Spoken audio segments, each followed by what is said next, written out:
In a distant land, nestled among the towering mountains, lived a peculiar goat named Gideon.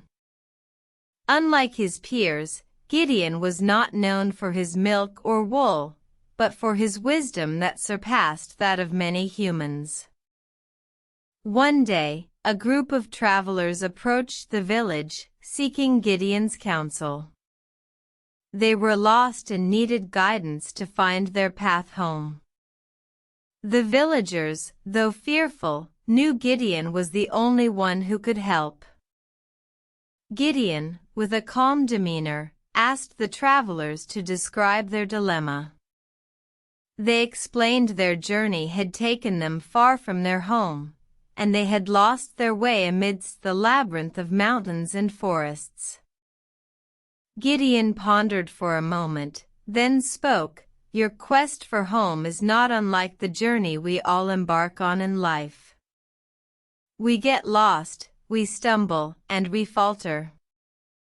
But it is the persistent pursuit of our path, and the courage to continue, that leads us back home." The travelers, inspired by Gideon's words, ventured forth with renewed determination.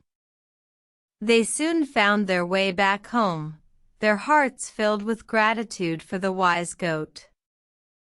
News of Gideon's wisdom spread far and wide, and soon, people from all corners of the land came seeking his counsel. Gideon, the simple goat, had become a beacon of hope and guidance, reminding everyone that wisdom and clarity can be found in the most unexpected places. And so, Gideon continued to share his wisdom, teaching everyone that even the humblest of creatures can possess great wisdom, if only they choose to listen. The village thrived, and the people lived in harmony, always remembering the enigmatic goat who led them back home.